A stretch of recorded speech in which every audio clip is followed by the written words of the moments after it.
말씀은 많은 분들이 알고 있는 말씀이죠.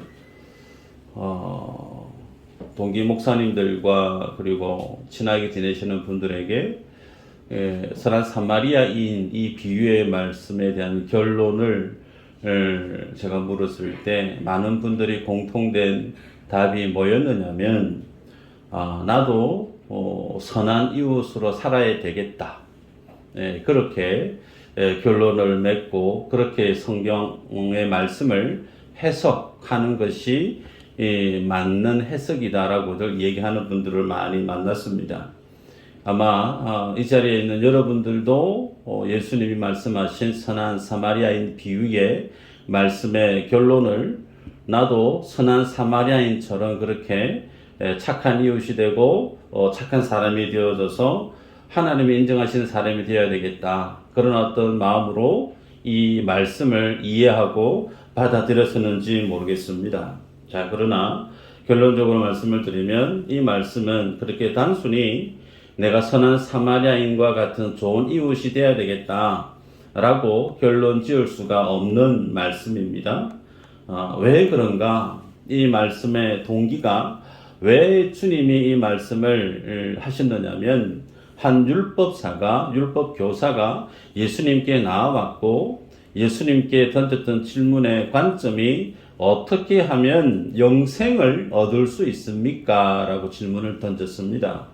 그래서 선한 사마리아인의 비유의 말씀의 포커스는 영생, 생명, 구원과 직결되어져 있죠.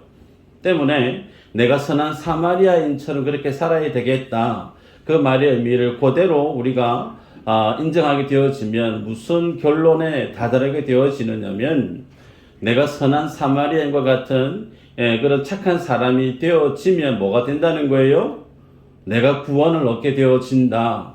내가 영생을 얻는 자가 된다. 그 뜻으로 본문의 말씀을 결론 맺게 되어집니다. 만약에 우리가 이렇게 선한 사마리아인이 되어야 되겠다라고 하는 것으로 오늘 본문의 말씀을 내 마음속에 결론으로 정해버리게 되어지면 심각한 문제가 발생하게 돼요. 그 말은 예수님이 이 땅에 오실 필요가 없게 되어집니다. 예수님을 믿지 않아도 내 의지와 내 노력과 내 열심, 내 행위로 얼마든지 영생을 얻을 수 있다라고 하는 결론으로 도달하게 되어지죠. 그래서 이 본문을 단순히 그렇게 해석하고 이해하고 받아들이게 되어지면 우리는 잠정적인 이단이 될 수 있다라는 사실입니다. 때문에 우리는 이 비유의 말씀을 보면서 단순히 도덕적이고 착한 어떤 선한 사마리아 같은 사람이 되어야 되겠다라고 봐서는 안 된다라는 겁니다. 그래서 오늘 본문의 말씀을 이해하기 위해서는 두 가지의 필터링, 전제 과정을 우리는 통과해야 됩니다. 첫 번째는 노마드라고 하는 표현이 있습니다. 노마드. 영어에서는 유목민이라는 뜻인데 하나님의 노마드를 알아야 된다. 첫 번째 전제 조건이에요. 하나님의 노마드를 알아야 된다. 그래서 노마드라는 말은 영어에서는 유목민이라는 뜻인데 그 담고 있는 진의는 어떤 존재가 한 곳에 영구히 정착하지 않고 필요에 따라서 이동하면서 소유보다 관계와 생존을 더 우선시하는 삶의 방식을 노마드라고 그렇게 표현합니다. 그래서 실제로 이스라엘 백성들은 양을 치는 유목민의 삶을 살지 않았습니까? 때문에 하나님의 자녀된 그 정체성을 표현하는 말 중에는 노마드라는 말이 아주 적절하다 그렇게 말할 수가 있습니다. 성경에 보면 하나님께서 아브라함을 부르십니다. 아브라함은 갈대아 우르에 살던 인생입니다. 갈대아 우르는 우리가 알고 있는 지금의 바벨론, 성경에서 말씀하고 있는 바벨론, 그곳에서 우상을 만들면서 살았던 사람이 아브라함입니다. 그런데 그 아브라함을 주님이 내가 내게 지시할 땅으로 가라 그렇게 말씀을 하셨죠. 그래서 그곳이 경상남도 통영시 무슨 동 몇 번지 그렇게 말씀하신 적이 없어요. 말씀으로 내게 지시할 땅, 그게 다입니다. 그 말의 의미는 하나님은 아브라함을 그의 삶의 정착지였던 아비 친척집이 있던 곳, 많은 사람들 속에서 자신을 지킬 수 있는 성이 있던 곳, 그 모든 자신의 안전지대라 여겨졌던 곳을 하나님은 다 포기하게 만드시고 그곳을 의지하며 살았던 아브라함이 아닌 하나님의 약속의 말씀을 의지하고 살아가는 삶의 방식으로 하나님은 아브라함을 불러내셨다라는 거예요. 그래서 아브라함은 많은 사람들이 자기의 생명과 자신의 재산을 지켜줄 수 있는 배경들을 다 포기했습니다. 다 포기하고 아브라함의 삶의 방식은 하나님의 약속의 말씀이 이끄는 그 말씀 따라 살아가는 삶을 그가 살아냈다는 거죠. 그래서 성경은 아브라함을 믿음의 조상이라고 명명합니다. 이스라엘 백성들이 출애굽을 해요. 출애굽을 하고 애굽에서 노예로 살던 강건한 도시 국가를 이뤘던 이집트 그 애굽에서의 안정적이었던 그 삶을 다 뒤로 한 채 하나님이 그들을 구원시켜 내셨죠. 구원받은 그들이 맞닥뜨렸던 삶의 모습은 광야였습니다. 광야에서 40년 동안 그들은 하나님의 구름 기둥 불 기둥 하나님의 임재, 그 하나님의 임재의 모습에 따라서 그들은 텐트를 치기도 했고 텐트를 걷고 이동하기도 했단 말이죠. 그러면서 하나님은 이스라엘 백성들이 한 곳에 정착하는 삶을 살게 하지 않으시고 그들에게 보여주시는 하나님의 영광, 하나님의 임재, 하나님의 약속의 그 말씀을 따라 살아가는 삶으로 그들을 이끌어냈다는 겁니다. 성경에 기생 라합이 있습니다. 기생 라합은 그 소식을 다 듣고 40년 동안 여리고에서 이스라엘 백성들이 자기가 있는 그곳에 오기를 기다렸습니다. 그러면서 이스라엘 백성들이 여리고에 나와왔을 때 기생 라합은 그의 나라와 그의 민족과 자신의 삶의 그 모든 안전지대를 다 포기해버리고 하나님의 백성이 되기를 결단합니다.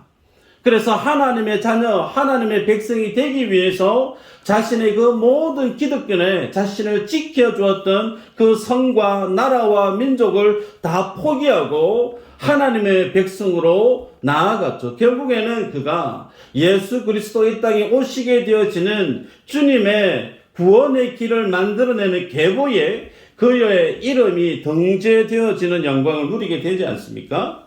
심지어 예수님은 어떻게 표현하죠? 자신의 삶을 이렇게 얘기합니다. 마태복음 8장 20절에 예수께서 이르시되 여우도 굴이 있고 공중에 새도 거처가 있으되 오직 인자는 머리 둘 곳이 없다 하시더라.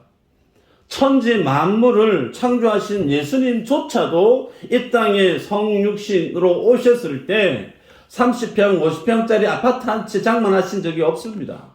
주님도 아무것도 없이 하나님의 인도하심에 따라 살아갔던 삶을 보여주었다는 거예요. 그 삶을 우리는 노마드라고 얘기합니다. 주님만 그 삶을 산 것이 아니고 그 주님을 삶의 주인으로 인정하고 살아가는 하나님의 예배자 우리들도 동일한 그 삶으로 성경은 부름받은 자라고 얘기합니다. 말씀을 한번 볼까요? 히브리서 11장 13절부터 16절까지 한번 읽어보십시다. 시작.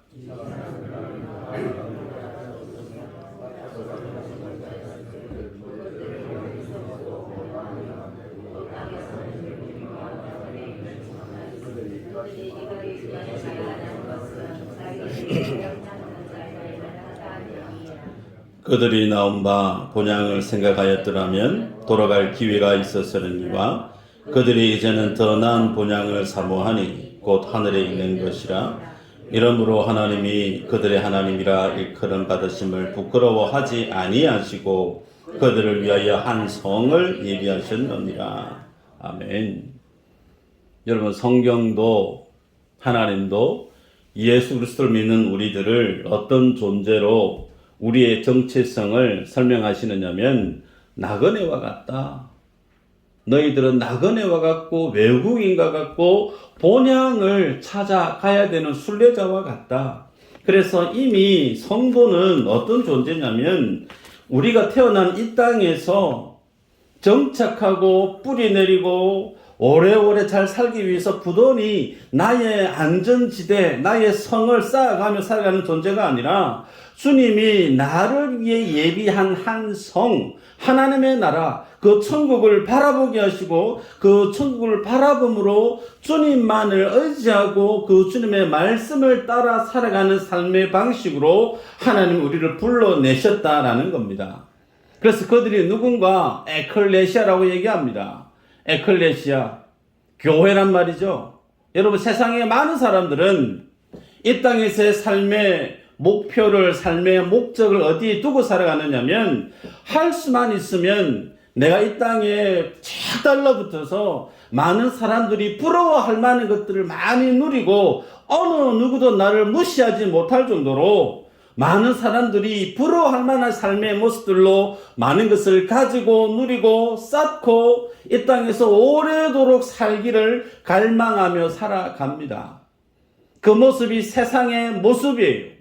그런데 그런 세상의 모습 속에서 하나님이 우리를 불러내셨습니다. 그들이 에클레시아고 그들이 교회고 그들이 바로 여러분들이라는 사실이죠. 때문에 결국은 하나님은 하나님의 백성들을 어떻게 인도해 가시는가?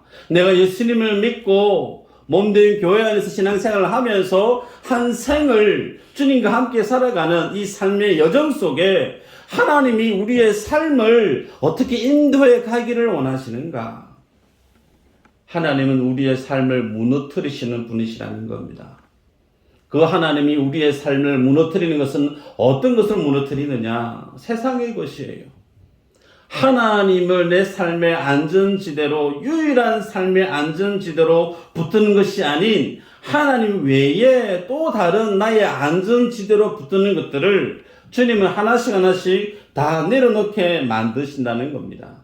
그래서 결국은 오직 하나님만을 의지하는 자로, 주님만을 예배하고 주님만을 붙드는 자로 하나님은 우리의 삶을, 우리의 믿음을 그 방향으로 몰아가시고 이끌어 가신다라는 겁니다. 그래서 출애굽을 하고 난 이후에 홍해를 그들은 걸어서 통과했습니다. 그러나 그들이 그 홍해 바다를 통과하고 난 이후에 그 홍해 바다 속에 있었던 그 길을 어떻게 하시죠? 하나님의 물로 덮어버리세요. 그 말의 의미는 내가 예수 그리스도를 믿고 하나님의 자녀가 되었다라고 하면 이제 그 하나님의 자녀가 세상에서 살아갈 길은 하나밖에 없다는 거예요. 다시는 못 돌아간다는 겁니다. 어디로요? 내가 이전에 살던 삶의 방식으로 못 돌아간다는 거예요. 그럼 우리가 가야 될 길은요, 하나님이 우리를 구원시키셨고 그 구원의 여정이 계속해서 하나님의 본향으로 가게 만드는 하나님 외에, 그 주님을 바라보는 그 길 외의 길은 우리가 갈 수 없는 자로 주님이 우리를 만드신다는 겁니다. 그 일을 주님이 아브라함에게 하셨고 그 일을 기생 라합에게 하셨고 그 삶을 주님이 친히 보여주셨고 주님의 모든 사도들과 믿음의 선진들이 그 삶을 살아갔단 말이에요. 그래서 우리는 그 삶을 어떻게 표현하느냐? 신앙생활 혹은 믿음생활, 그렇게 얘기합니다.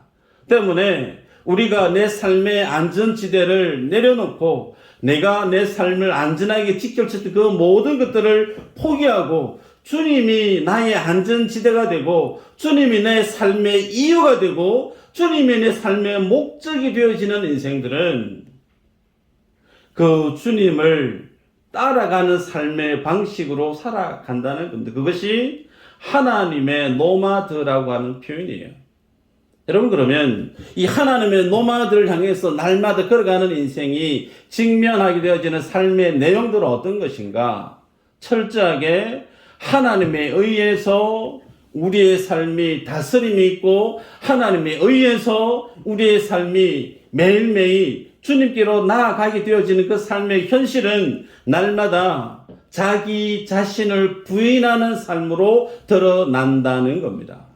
내가 원하는 대로가 아닙니다. 내 감정이 원하는 대로가 아니고, 내 생각이 원하는 대로가 아니고, 내 기분이, 내 계획이 원하는 대로가 아닌 하나님이 원하시는 대로 나의 계획도, 나의 우선순위도, 나의 감정도, 심지어 나의 자존심까지도 그냥 쉽게 포기가 되어지는 거예요. 그러면서 주님이 우리에게 원하시는 믿음의 삶으로 주님 우리를 날마다 빚어 가신다라는 사실이죠. 자, 그러면 이제 우리가 맞닥뜨리게 되어지는 것이 믿음에 대한 본질을 보게 되어지는데, 하나님이 인정하시는 믿음은 어떤 믿음인가? 야고보서 2장 14절 17절 한번 볼까요? 같이 한번 읽어보십시다. 시작.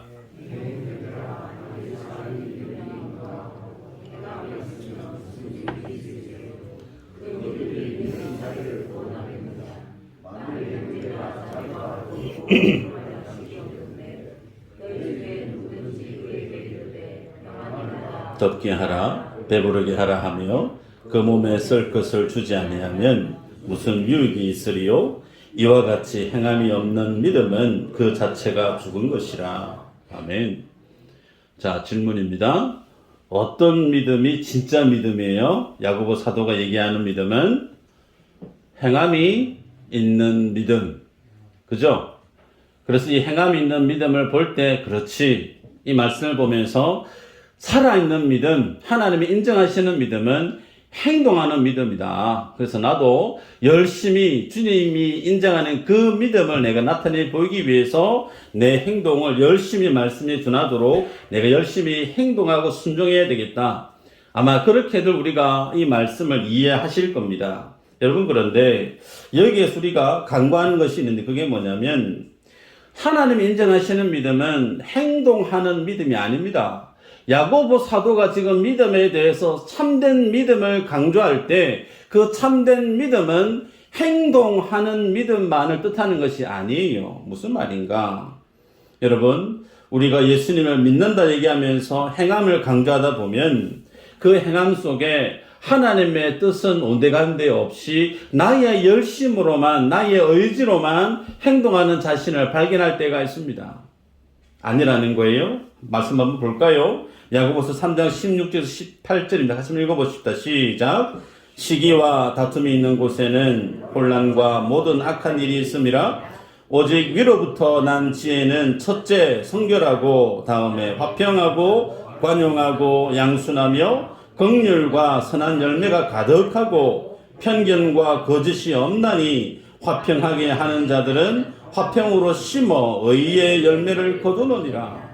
아멘. 여러분, 이 믿음의 열매의 모습이 쭉 나열되어지는데, 행동하는 믿음이 참된 믿음이라고 할 때 그 믿음이 안에 있는 내용이 방금 읽었던 16절에서 18절의 내용인데, 여러분에게 단도직입적으로 여쭤봅니다.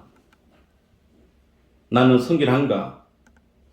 나는 화평하고 관용한 사람인가? 양순하고 긍휼이 많고 선한 열매가 가득한 사람인가?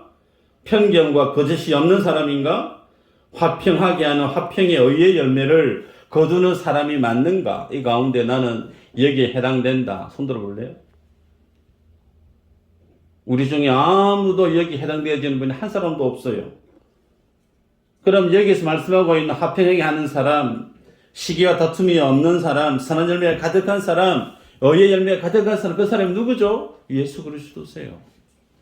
주님만이 이 모든 말씀에 해당 사항이 있지, 나는 이 야고보서에 말씀하고 있는 3장 16, 18절에 해당되는 말씀 항목에는 한두 개 이상 걸리기가 쉽지 않습니다. 그 말의 의미는 뭘 뜻하는가? 여러분, 예수님만이 이 삶을 사셨다라는 거예요. 그래서 예수님만이 이 주님이 인정하시는 믿음의 삶을 사셨고, 그 주님이 우리에게 오셔서 이 믿음의 삶을 살게 하시는 자. 그래서 예수님이 우리의 주인이 되어주셔서 나로 하여금 나의 그 모든 것을 하나씩 부르뜨리고 꺾게 만드시고, 주님이 이 믿음의 삶을 완성했던 것처럼 그 주님에 의해서 등 떠밀려서 주님께 사로잡혀서 내 의지와는 상관없이 그리스도 안에서 행한 그 모든 것들을 사도 야고보는 뭐라 얘기하냐면, 그것이 행동하는 믿음이라는 겁니다. 단순히 주님과 상관없는, 주님과 동떨어져 있는 나만의 의지와 나만의 열심과 나의 노력으로, 나의 행동으로 하나님의 말씀에 도달해야지, 그게 아니라는 거예요. 철저하게 예수 그리스도 안에서 주님이 나를 다스리시고 나를 통치하셔서 그 주님께 의해서 내가 이 믿음의 삶을 살아가게 되어지는 그 행동, 그 믿음을 행동하는 믿음, 참된 믿음이라 말씀합니다. 여러분, 그래서 선한 사마리아 이 비유의 말씀은 하나님의 다스림과 무관하게 나의 어떤 열심과 나의 노력으로 내가 선한 이웃이 되어야 되겠다라고 생각한다면 본문의 말씀에 대한 정확한 해석이 그리고 결과에 이룰 수 없다라는 겁니다. 쉽게 얘기하면 여러분이 붓글씨를 배우실 때 잘 쓰려고 하면 어떻게 했느냐면 붓글씨를 잘 가르치는 선생님이 가까이 와요. 가까이 와서 붓을 잡아보세요. 붓을 잡아요. 그러면 붓글씨 선생님 어떻게 하죠? 손을 같이 잡죠. 경험해 보셨나요? 손을 같이 잡고 막 씁니다. 근데 내가 잘 써보려고 손에 힘을 주면 선생님 어떻게 얘기하죠? 손에 힘 빼세요. 손에 힘 빼세요. 손에 힘 빼고 가만히 있으면 선생님이 내 손을 잡고 붓글씨를 막 써갑니다. 그런데 그렇게 써간 걸 딱 결과물을 비교해 보면 확실히 내가 쓴 것과 선생님이 내 손을 잡고 쓴 붓글씨는 차원이 다르죠. 네. 주님이 인정하시는 믿음이 뭐냐라는 거예요. 주님이 내 안에 오셔서 주님이 나로 안에서 내 안에 역사하셔서 내 삶을 다스리시고 통치해서 만들어내는 그 모든 것들, 그 속에는 행함도 있고 그 속에는 주님 앞에 드리는 봉사도 있고 세상에 생기는 그 모든 나의 일도 있을 겁니다. 그래서 그 모든 일에 있어서 소위 열심을 내서 좋은 결과가 있고 대박이 났다 생각해 보십시다. 그거 누구의 몫이죠? 누가 이룬 거죠?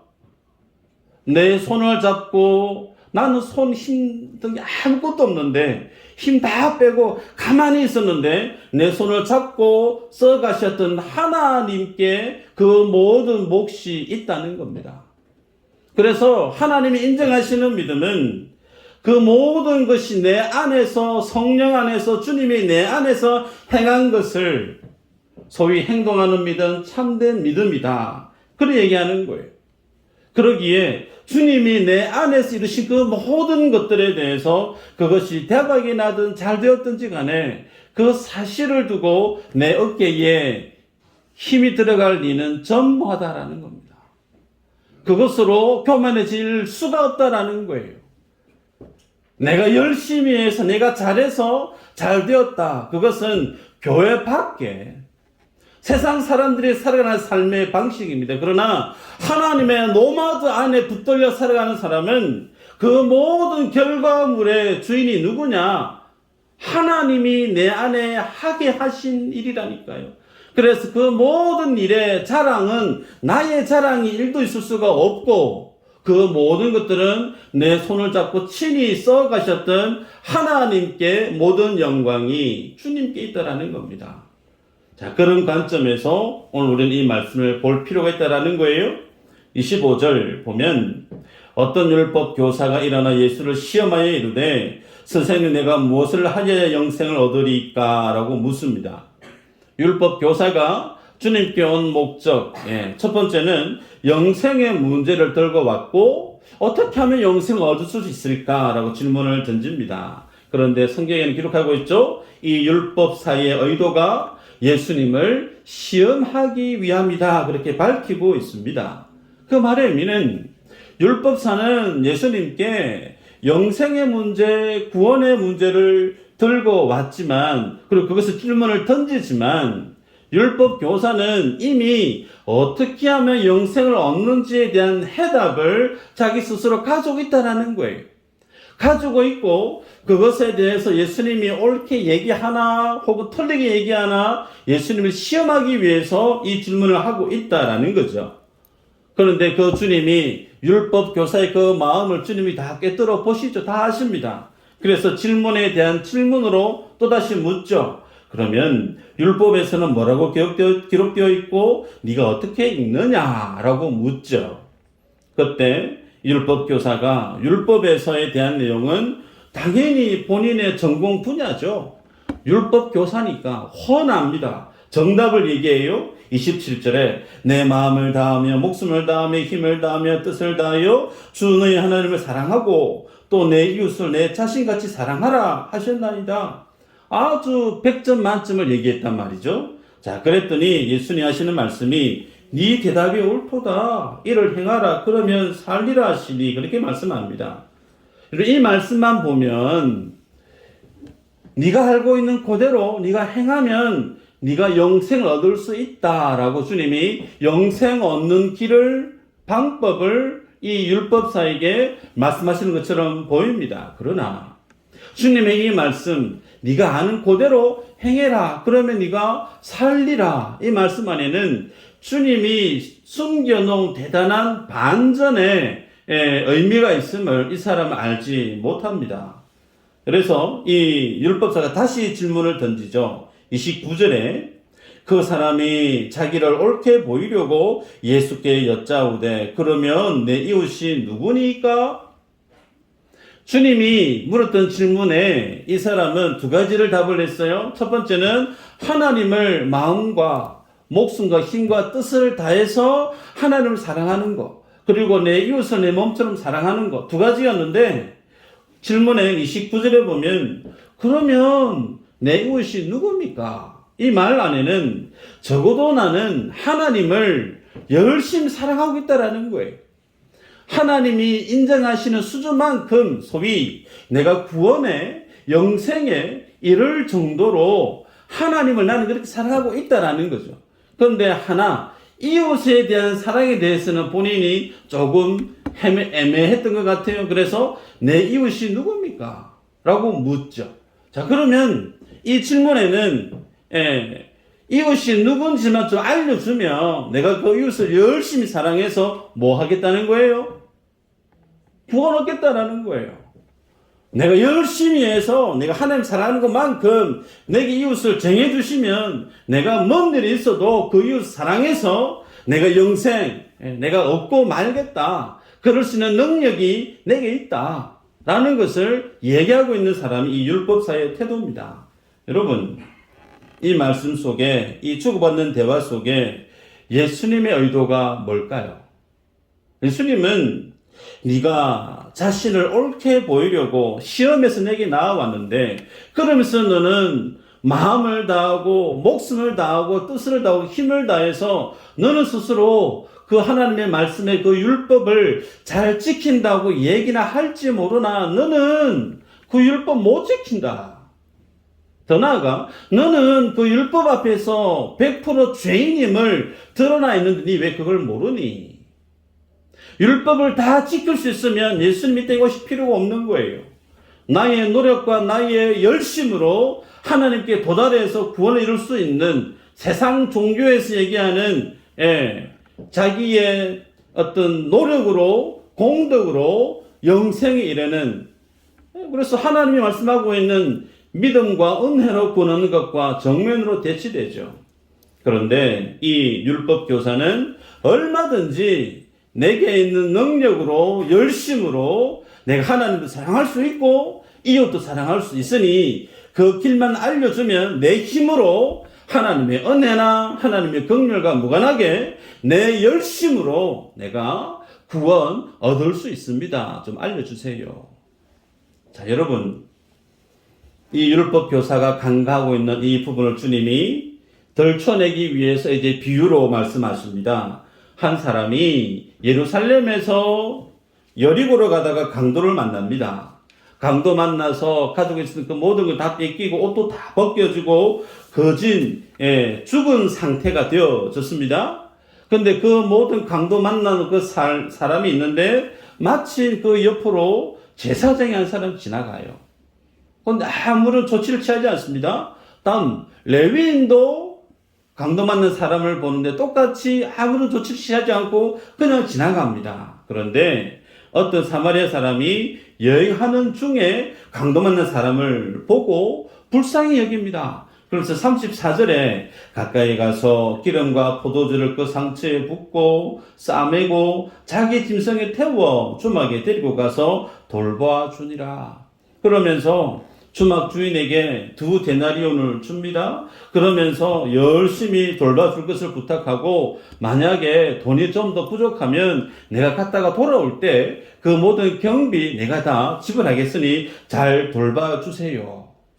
그러면서 주님이 질문을 던집니다. 네 생각에 누가 강도 만난 자의 이웃이 되겠느냐라고 묻죠. 그러자 율법교사가 얘기합니다. 사마리아인입니다라고 얘기하지 않습니다.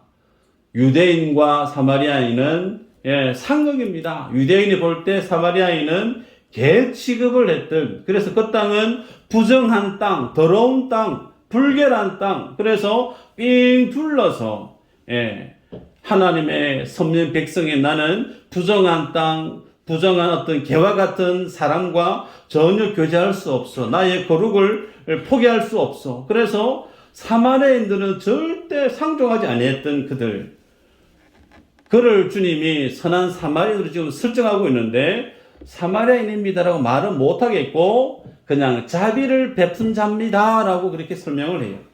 여러분, 그래서 여기에서 주님이 말씀하시는 의도를 이제 하나씩 볼까요? 주님은 율법의 정점에 있는 두 종류의 사람을 등장시키죠. 제사장 그리고 레위인이 등장하는데 이들이 강도 만난 그 사람을 아무런 조치를 취하지 않고 구원시키지도 않습니다. 이 말의 의도는 율법이 강도 만난 자를 구원시킬 수 있느냐, 급한 죽음에 처해 있는 그 사람을 살려낼 수 있느냐, 못한다라는 것을 제사장과 레위인으로 율법의 무능력함을 주님이 고발하죠. 두 번째, 이 율법사는 자기에게 이웃은 자기가 정해놓은 사람인 줄 알았어요. 그래서 내가 유대인이면 유대인들 중에 내 이웃이 있겠지, 그렇게 여기고 살았다는 거예요. 그런데 주님은 네가 지금 정해놓은 이웃의 경계, 네가 붙들고 있는 율법의 그 가이드라인, 그것이 그 사람을 살려낼 수 없다. 그래서 네가 정해놓고 있는 이웃에 대한 경계, 율법에 대한 그 가이드라인 네가 다 포기해야 된다. 포기해야만이 강도 만난 자의 이웃이 될 수 있다. 그렇게 주님이 말씀합니다. 여러분, 그래서 이 유대인과 사마리아인을 구별하고 있는 이 율법의 경계를 허물지 않고는 이 강도 만난 자의 이웃이 될 수 없기에, 강도 만난 자의 이웃이 될 수 없다라고 하는 그 말의 의미는 또 무엇과 직결되어지느냐면 그를 살려내야 되는데, 그 이웃을 사랑해야 되는데, 그 사랑해야 될 그 강도 만난 자를 사랑할 수 없게 되어지면 영생은 물 건너간다라는 거예요. 그 강도 만난 자를 내 이웃으로 여기고 그를 정말 사랑하는 자가 되어야 되는데, 그렇게 해야만이 하나님이 주시는 영생을 내가 받아 누리게 되어지는데, 저 사람은 강도 만났지만 그 사람의 이웃이 사마리아인인데, 사마리아인 유대인과 상종해서는 안 되는데, 그렇게 가이드라인을 그어버리게 되어지면 그 사람은 하나님이 주고자 하는 영생과 무관한 인생으로 떨어진다. 그렇게 말씀합니다. 여러분, 여기에서 우리에게 주는 교훈이 뭐냐면, 강도 만난 자 입장에서 예수님이 누가 이 사람의 이웃이 되겠느냐라고 물었을 때 그 사람은 선한 사마리아인이었죠. 그래서 그 죽음에 떨어졌던 그 사람, 성경에서 말씀하시는 죽음은 하나님과의 관계가 단절되어진 것을 설명합니다.